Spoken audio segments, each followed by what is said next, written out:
Chers poissons, voici votre guidance.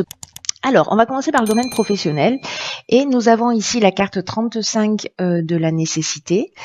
Nous avons ici, le 2 d'épée, le 5 de bâton et le roi de pentacle. Ok. Alors,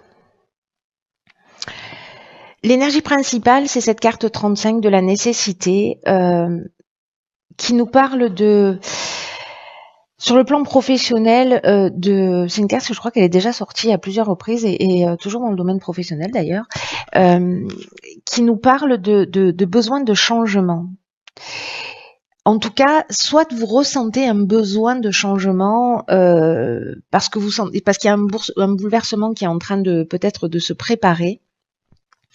Et donc du coup, peut-être que vous sentez le vent tourner, ou vous sentez que la situation va arriver. Alors soit c'est lié à un conflit, peut-être que vous avez dans le domaine professionnel et vous ne savez pas quel choix faire, mais en tout cas il y a besoin de changement. Peut-être c'est de changement de collègue de travail, peut-être que c'est un changement d'activité parce que ce que vous êtes en train de faire ne vous correspond plus. Donc attention malgré tout, parce que là j'ai l'impression que peut-être de devoir vous positionner, de prendre une décision, soit de faire les choses pour vous mettre en sécurité, c'est-à-dire avec ce roi de pentacle, d'être vraiment dans le côté pratique, stabilisant, mise en sécurité, mais en même temps, ce roi de pentacle, c'est le chef d'entreprise, hein, c'est un personnage qui est charismatique, qui a un esprit pratique et stabilisant, donc c'est aussi une énergie, soit vous êtes déjà dans cette énergie, peut-être une occasion justement parce que vous arrivez à saturation de passer à autre chose, c'est aussi une option possible, mais j'ai l'impression que vous allez devoir vous positionner. Voilà, peut-être que vous vous prenez la tête pour certains d'entre vous en vous disant mais soit je n'ose pas dire les choses et je subis cette situation de conflit qu'on trouve ici avec ce 5 de bâton, où on se sent obligé en fait peut-être de défendre un peu ses intérêts, vous voyez. Il y a une espèce de compétition ou une espèce de rivalité, pardon. Mais il y a aussi cette idée dans le 5 de bâton de pas savoir exactement où on en est, ou de se sentir en compétition, et donc du coup il y a des décisions à prendre, il y a une décision à prendre. Peut-être que certains d'entre vous aussi, alors soit je vais aller très loin, subissent du harcèlement, soit ils se sentent vraiment persécutés, voilà, où il y a un peu une mise au défi. Peut-être que certains se retrouvent dans le domaine professionnel dans des circonstances qui sont vraiment frustrantes. Enfin, bref, tout ça, ça emmène cette envie de changement, cette envie de prendre les choses en main, de se mettre en sécurité. Peut-être que vous ressentez justement cette frustration, mais que vous ne la montrez pas, vous ne l'exprimez pas. Peut-être que vous, avec ce 2 d'épée, vous réprimez un petit peu vos émotions. Où vous avez la difficulté précisément à vous positionner, à faire un choix. C'est-à-dire que tous les matins, vous allez travailler avec la boule au ventre, où vous n'êtes pas content de ce que vous faites, mais vous restez malgré tout dans cette situation. Voilà, vous prenez sur vous parce que peut-être ça vous maintient aussi dans une situation de sécurité, hein. Voilà, il y a quelque chose de cet ordre-là, mais il y a quand même un besoin de changement qui frétille pour certains d'entre vous qui se sentent concernés par cette situation à l'intérieur de vous. Alors, sur le plan sentimental, qu'avons-nous? Nous avons la carte 53 de la méditation, le 2 de pentacle, une arcane majeure, la tour, et le page de bâton. Ok.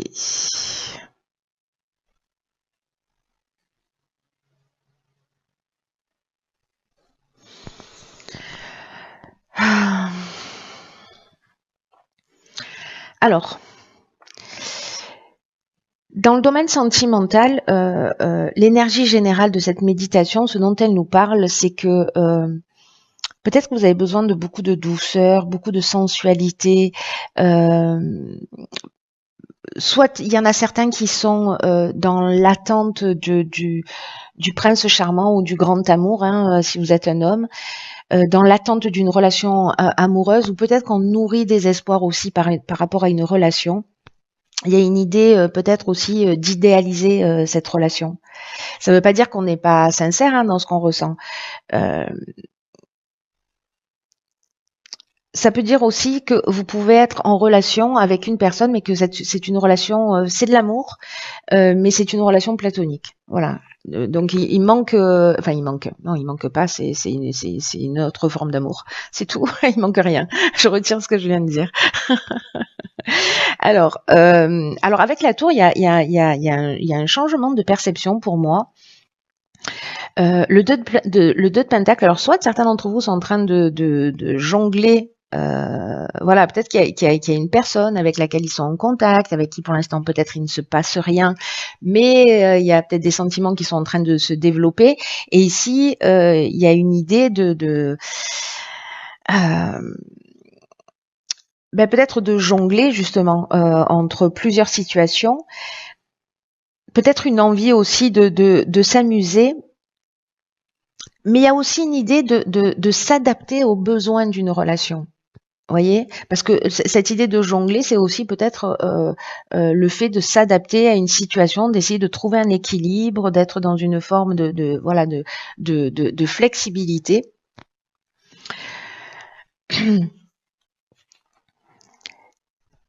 Ici, je vais revenir sur la tour. Hein. Ici, avec le page de bâton, il y a quand même.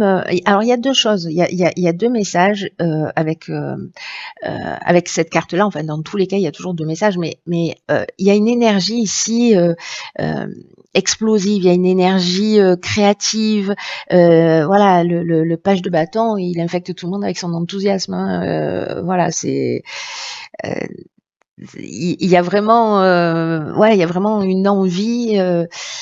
Une espèce d'enthousiasme. Mais ce dont ça nous parle dans l'autre aspect, c'est peut-être d'avoir, et je vous dis ça, je vous parle particulièrement de ça parce qu'on a la tour dont je vais vous parler, et c'est ce à quoi ça me fait penser, c'est que dans le page de bâton, donc il y a cette énergie là, cette espèce d'enthousiasme, cette curiosité, on a envie d'essayer de nouvelles choses, etc. Mais dans l'obscurité de cette carte, dans l'ombre de cette carte, ça nous parle aussi parfois de croyances limitantes. Peut-être d'une énergie qui part dans toutes les directions, dans le domaine sentimental ou relationnel d'ailleurs. Hein. C'est-à-dire que peut-être on se disperse et justement on est obligé de jongler avec plusieurs situations. Peut-être qu'on vous avez envie d'aller dans une nouvelle direction, dans de nouveaux types de relations, etc., mais que vous rencontrez des difficultés. Ou une forme de rébellion peut-être, voyez, où je m'engage pas, je papillonne. Sachant qu'avec la carte de la tour, c'est soit un élément extérieur qui va se produire, mais c'est un changement. Alors ça peut être un changement inattendu, précisément un changement de croyance, parce qu'ici on a une croyance limitante et peut-être qu'il y a une prise de conscience de ça, de cette croyance limitante ou d'un mode de fonctionnement particulier, mais il y a peut-être aussi cette idée que vous avez un positionnement, vous avez des certitudes et que vous avez de la difficulté à changer. Donc là, il y a quand même de nouveaux challenges avec cette carte de la tour qui vont se proposer. Donc soit c'est vous qui allez les mettre, c'est vous qui allez les mettre en œuvre. En tout cas, là, on vous dit quand même de rester en éveil par rapport à toutes les ouvertures que vous pouvez avoir. Mais ça va passer par une destruction pour partir sur une reconstruction.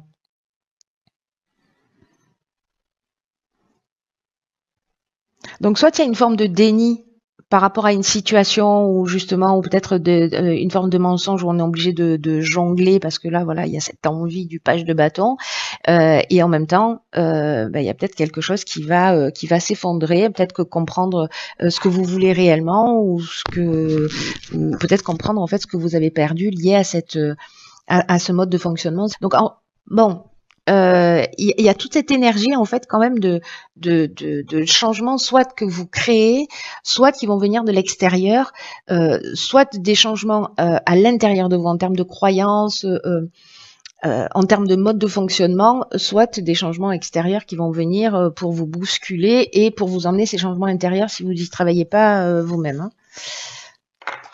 Alors, sur le plan matériel, nous avons la carte 11 de la tentation, la reine de bâton, et l'étoile. Alors,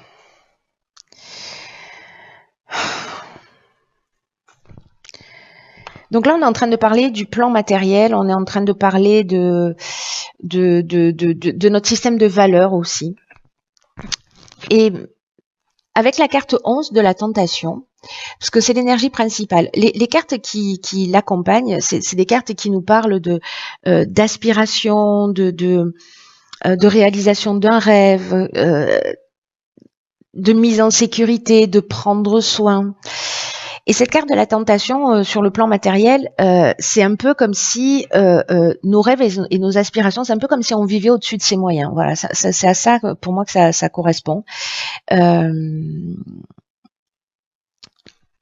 Peut-être pour prendre soin de vous ou pour prendre soin des autres, hein, ou mais voilà, vous avez des aspirations qui fait qu'il y a peut-être des dépenses qui sont excessives ou qui sont inutiles pour s'offrir des choses qui sont superflues, et qui peut aussi, parce qu'avec cette carte de la tentation, ça nous parle de ça, qui peut aussi, pour certains d'entre vous, pour qui ça parle, vous entraîner à gagner de l'argent et pas de la manière la plus honnête qui soit. Vous voyez, de prendre des raccourcis justement pour pouvoir soit de se mettre en sécurité, soit être dans un confort matériel parce que c'est votre aspiration.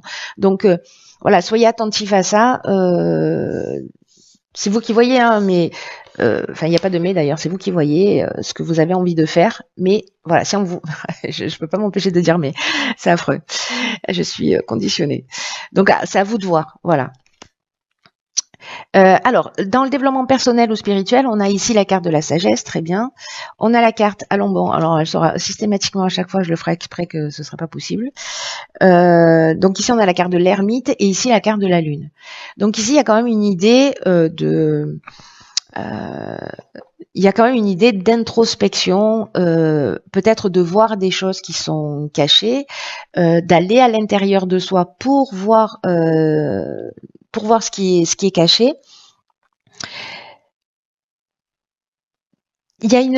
Pour moi, il y a certains d'entre vous pour qui ça va résonner. Il y a quand même une recherche véritable d'identité spirituelle ou de compréhension dans le domaine, dans votre développement personnel. Et en fait, ce que nous dit ces cartes-là, c'est que peut-être vous avez fait ce travail d'intériorisation, peut-être que vous êtes en train de le faire, vous êtes allé voir ce qui est caché, ce qui est, alors peut-être depuis la dernière lune aussi, hein, depuis la dernière, soit de nouvelle lune, parce que voilà, on est en plein dedans, soit de la dernière pleine lune qui a beaucoup bousculé. Donc il peut y avoir quelque chose de cet ordre-là aussi, mais ce que ça nous dit, c'est que vous êtes aussi fortifié grâce à toutes les épreuves que vous avez traversées. Et que vous êtes conscient de ça. Voilà, peut-être que ici vous êtes aussi allé chercher vos ressources en vous disant ok, je suis passé par telle étape, mais je suis pas une victime, je suis un survivant ou une survivante astucieuse. J'ai créé de nouvelles ressources. En tout cas, voilà, aujourd'hui je suis là et je suis plus fort de tout ce que j'ai vécu. Je suis plus fort de toutes mes expériences. Et en fait, c'est ça la sagesse, c'est la capacité à transformer des choses compliquées en leçon de vie pour avancer. C'est le principe du tarot qui est quand même justement la voie royale. Hein, c'est une œuvre alchimique qui est de la voie royale, c'est la transformation de soi, hein, de transformation de croyances, etc. Et là, j'ai l'impression que même à travers les erreurs que vous pensez être des erreurs que vous avez commises, il y a une leçon. Voilà, mais il y a ce besoin quand même d'intériorité. Alors, je sais pas si vous êtes en plein dedans, si ça va se proposer à vous, si le job est déjà fait, mais en tout cas, voilà, ça amène cette compréhension et ça tire vraiment, vraiment vers le haut. Donc, c'est vraiment génial. Peut-être que justement, en allant chercher, vous allez découvrir des choses qui vont vous permettre une compréhension, hein, peut-être aussi sur un schéma de vie ou sur des schémas qui sont répétitifs. Voilà, chers poissons, écoutez, j'espère que cette guidance vous aura été utile ou éclairante, ou vous voyez comment elle va résonner pour vous, même si elle arrive un peu tardivement. Bon, voilà, je fais au mieux. Donc prenez bien soin de vous et je vous dis à très vite pour une nouvelle guidance. Je vous embrasse.